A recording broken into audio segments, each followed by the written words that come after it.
Ladies and gentlemen, this is Gamertag Radio with your hosts Danny Pena, Paris Lilly, and Peter Toledo. Okay, so I'm Yannick Banchero. I'm the creative director on The Division 2, working from Massive. I've been at Massive for almost 10 years, all those 10 years on The Division, Division 1 and Division 2. And we are doing year 6, which is crazy. That is crazy. And pretty incredible. Yeah, and you? Hi, my name is Radu Neda. I'm the producer of Division 2, year 6, and been with Ubisoft 2 decades now, and in Division franchise started like 3 years ago, and really glad because I'm a big Division fan, and I can finally be part of developing this awesome title. Yeah, it's really good because me and my co-hosts we love The Division. We played so many hours on that game, you know. But like, what is it new? I know the last time I got to play, I know there was more content after that, was New York. I'm originally from New York too, so I got really happy to see, you know, the game going back to the city and everything. So what else? What's new with this new content coming up? Well, I mean, you've missed a lot. I missed a lot. A few years of content. We've had a bunch of seasons for the past few years, and now we are starting year 6. With year 6 season 1, but it's starting tomorrow for us. I don't know when this comes out, but it's for us in the present, it's tomorrow. This is the first update of the 6th year. We have big plans for the year. We call it a year of transformation, and it's really about rethinking a lot of the foundations of how do people engage with the game today. So really the live model, the seasons, the access to everything in the game. So there's a lot of changes that are coming throughout the year. And hopefully, you know, once we're done with all those changes, the game is even better than it's been until now and ready for even more years of content after that. Is this more like a little bit of story, or this is more like new activities, new bosses, new, like, you know, bounty stuff like that?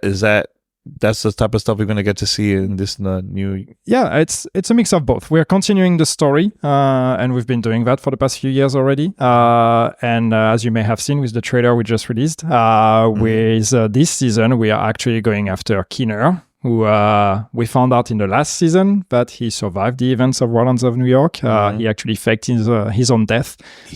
He's back. But with a twist, because he's back, but he's not necessarily your enemy. He wants to talk.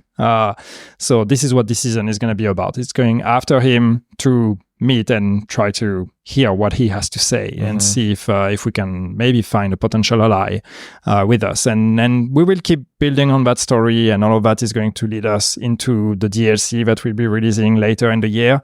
So there's going to be a lot of story and mechanics and a lot of changes to the game as well. Yeah. How's it been? You know, every year, new content, new stuff. Like, you know, you guys, I mean, I've been to the studio a couple of years back, and I got to see like behind the scenes, you guys working and stuff. And it was really cool to see that. I can't believe you guys are still adding new content in there, man. You know, so like, how's it been for both of you, you know, just coming up with like new stuff for the game? I'm going to use one word, challenging, but that's an understatement. It's been crazy. I mean, we just celebrated the 60th title update since Division 2 launched. And we kind of had a small celebration. It's a big number for everybody. All the teams, the studios which are right now working on Division 2 live are very, very involved. Everybody has its specific role in creating what will ship today, and also looking onwards, year 6, 7, who knows? 100, who knows? Who knows? Yeah. But it's, you know, there's one thing, but it's, you know, it's the passion. I think everybody who works on this game, and you hear that a lot, but it's just, it's so true with this game, and the team we have rebuilt, because, you know, at some point the project was going to go down and be sunset, and then we've rebuilt a whole new team, we've rebuilt a whole new pipeline, and started, you know, releasing content again, and seeing the passion of the team to really keep driving forward and pushing and growing the game, not just maintaining it, but growing growing and seeing where we stand today. And again, doing the 6th year of content. I mean, it's like I remember shipping this game when it came out. I remember meeting with you. Yeah. I remember going to the launch event, preview event.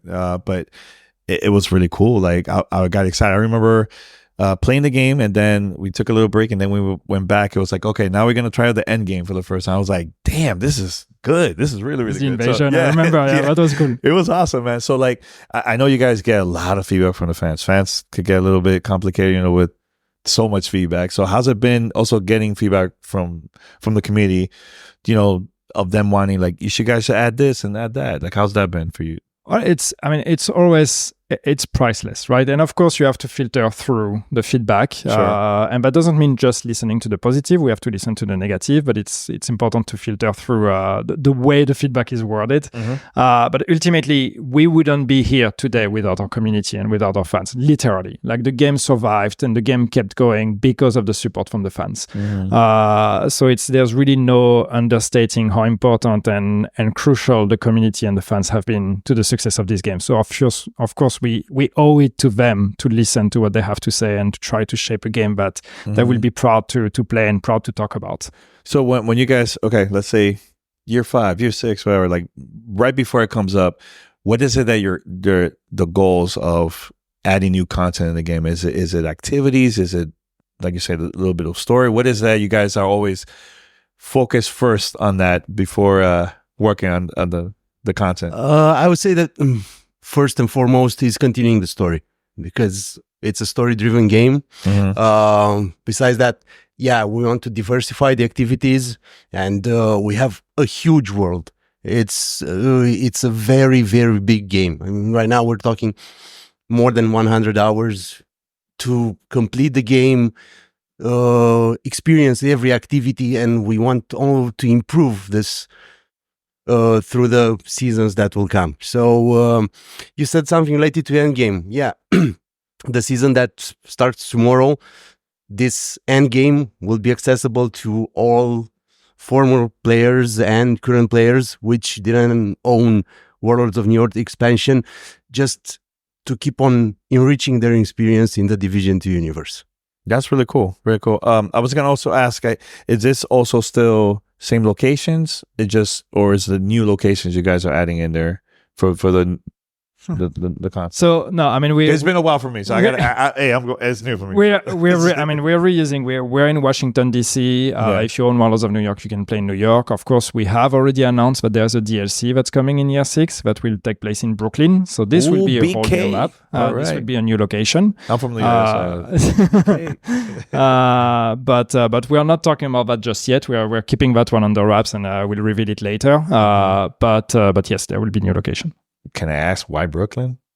Because it's cool. Okay, there you go. Awesome, man. Anything else about just the division and future?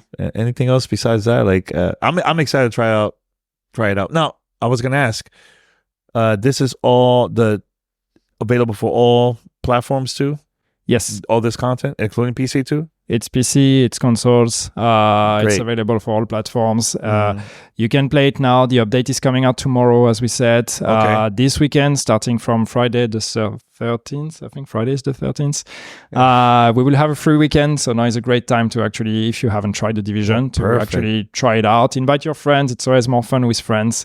Play it out. And then, as Radu said, with the changes with this update, if you decide to purchase the game, you will get access all the way to the end game without having to own the expansion. And then we have so much more content coming after that. So let's say that somebody play Division for the first time, right? Are they going to be overwhelmed with the amount of content that they're going to be available in the game? That's a lot. That's a lot of content. So actually, that's one of the reasons why, or one of the thinking we have when we are doing Seasons 2.0, which is the big season revamp we're going to do in the second season. So not the update coming in here, but the one after that. One of the thinking is also, how do we reorganize the end game, and how do we rethink the new player experience for a new player? So we introduce everything progressively as they progress throughout and reach the end game. So it's not this overwhelming like in the Division and many experiences like that, where you play the story, you reach the final level, and then you see all these dots and all yeah, this and all the a activity. mountain of content that just falls on you. So we're going to rebuild that in the Seasons 2.0 That's good to hear. revamp, where everything is going to be progressively introduced to you. So we prepare you for the end game. So when you reach the end game, you have already all the tools you need. Cool, man. Anything else? You want to wrap it up? Yeah, I know you're super excited. You're like, oh, finally we can talk about it. You know, I mean, we put a lot of thought and ideas bouncing around when creating year 6. It's amazing that we've reached this. Can't wait to reach the players of our hands, to reach the players' hands. Yeah. And like Yannick said, I'm waiting for their feedback and always listening to their voice. Awesome, man. But thanks a lot for answering me. Good seeing you again, man. Yeah. Thank you. Awesome. Thank you. Yeah.